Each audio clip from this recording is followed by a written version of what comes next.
दोस्तों आज हम बात करेंगे नागपुर महानगर पालिका के बारे में, जहां पर ऑल इंडिया मजलिस इत्तेहादुल मुस्लिमीन ज़ोरदार तरीके से तैयारियों में जुटी हुई है। नागपुर के अंदर अगर बात की जाए, महाराष्ट्र का एक बड़ा ज़िला है और उप राजधानी के तौर पर भी देखा जाता है नागपुर को।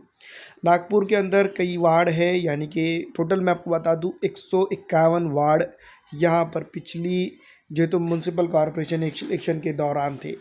ये बात अलग है कि अब की बार ये वार्ड बढ़ सकते हैं, इनकी रचना अलग तरीके से हो सकती है। जिस तरह से आप जानते ही हैं कि हर वक्त ख़ास करके एक स्पेशल कम्युनिटी को म्यूनसिपल कॉरपोरेशन में ना जाने देने के लिए और उनके इलाकों में डेवलपमेंट ना होने के तौर पर ही वार्डों की संरचना हमेशा से होती आती है। दोस्तों इस बार भी कुछ ऐसा ही ज़मीनी हकीकत पर होता हुआ नज़र आ रहा है।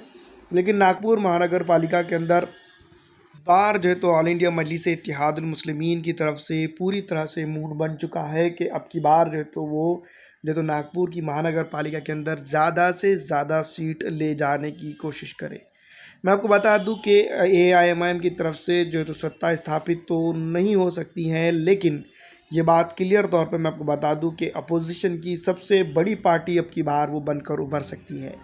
दोस्तों मैं आपको बता दूं कि भारतीय जनता पार्टी का रसूख एक तरह से देखा जाए तो कुछ जगहों पर यहाँ पर कम होता हुआ नज़र आ रहा है। वजह साफ है, महाविकास आघाड़ी। अगर महाविकास आघाड़ी यानी कि शिवसेना, कांग्रेस और राष्ट्रवादी कांग्रेस, ये तीनों पार्टियां एक साथ लड़ जाती हैं महानगर पालिका नागपुर की, तो यहाँ पर तीन बड़ी पार्टियां बनकर सामने आती है। एक महाविकास आघाड़ी, दूसरा भारतीय जनता पार्टी और तीसरा ऑल इंडिया मजलिस इत्तेहादुल मुस्लिमीन।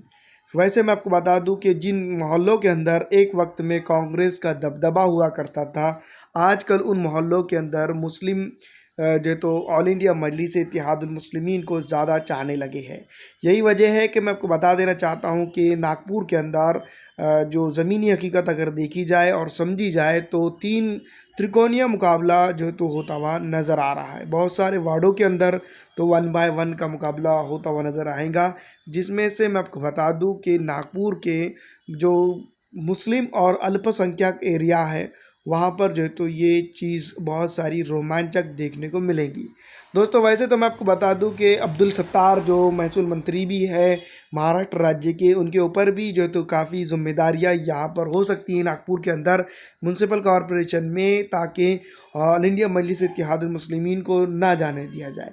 मैं आपको बता दूं औरंगाबाद के सिल्लोड के तालुके के अंदर भी एक वक्त में जब MIM ने तमाम सीटों पर अपने उम्मीदवार उतारे थे, तो ये एकलौती उस वक्त के आमदार थे जिन्होंने ऑल इंडिया मजलिस इत्तेहादुल मुस्लिमीन को 26 के 26 सीटों पर रोकने का काम किया और बहुत सारी जगहों पर उनकी ज़मानत तक जब्त करा दी थी। तो यही वह अब्दुल सत्तार यहाँ पर शिवसेना की तरफ से अगर कभी लड़ जाते हैं म्यूनसिपल कॉरपोरेशन इलेक्शन और वहाँ पर यहाँ के प्रत्याशियों को सपोर्ट कर लेते हैं, तो यहाँ पर मैं आपको बता दूँ कि ऑल इंडिया मजलिस इत्तेहादुल मुस्लिमीन को रोकने में वो कामयाब हो सकते हैं।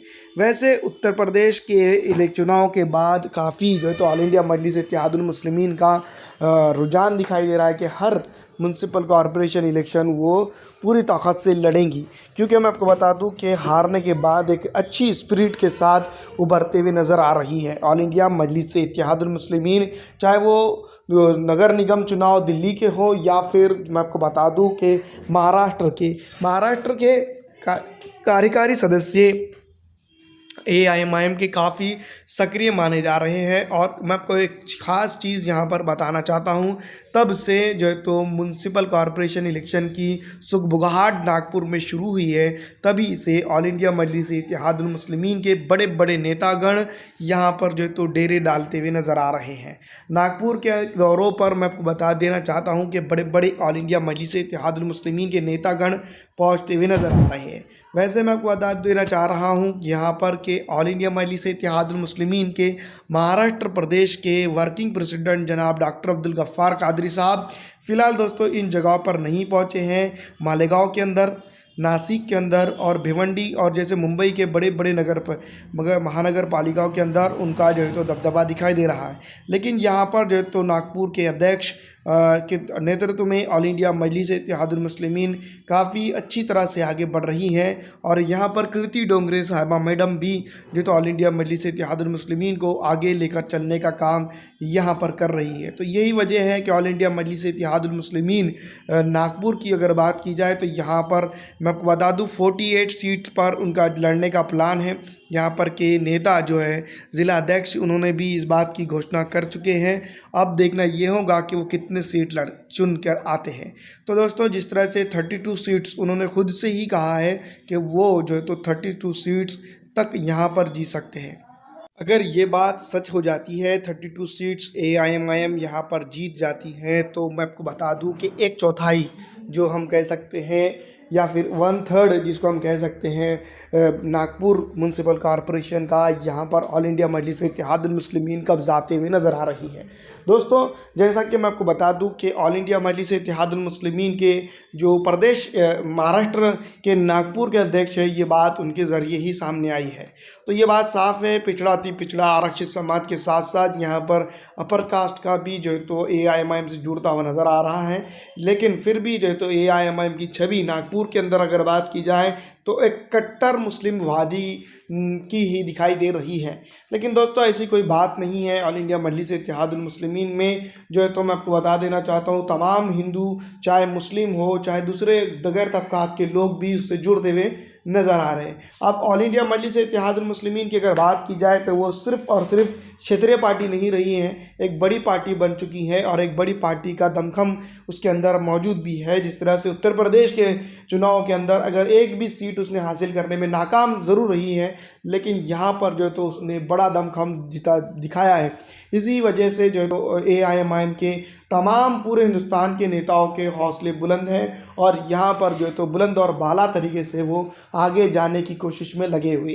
दोस्तों, फिलहाल मैं आपको बता दूं कि उत्तर प्रदेश के बाद असदुद्दीन अवैसी साहब ने अब तक की कई बड़ी जनसभा जो है तो नहीं की है और बहुत जल्दी ये बात सामने आ रही है कि वो एक बड़ी जनसभा को कहीं ना कहीं जनसंबोधित करेंगे। और यही बात जो है तो ऑल इंडिया मजलिस इत्तेहादुल मुस्लिमीन अगर करती है तो यहाँ पर जो है तो नागपुर के अंदर उनको ब्रेक थ्रो जिसको हम कह सकते हैं एक बड़ा मिल सकता है और ऑल इंडिया मजलिस इत्तेहादुल मुस्लिमीन यहाँ पर जो है तो जीत दर्ज कर सकती है।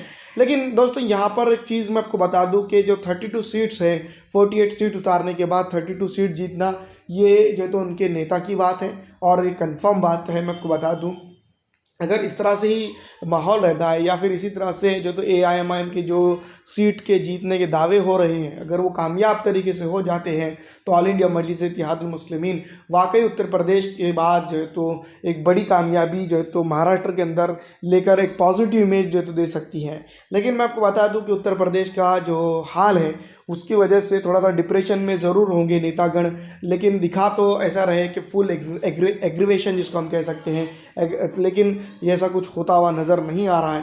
दोस्तों, ये चीज़ें जो है तो उत्तर प्रदेश के अंदर अलग चीज रहता है इलेक्शन, और महाराष्ट्र के अंदर कुछ रुझान AIMIM की तरफ से जनता के अलग है। इसलिए मैं ये बात कह रहा हूँ क्योंकि आप देख सकते हैं कि महाराष्ट्र के अंदर AIMIM का काफ़ी दबदबा है। एक MP है, 2 MLA हैं और कई सैकड़ों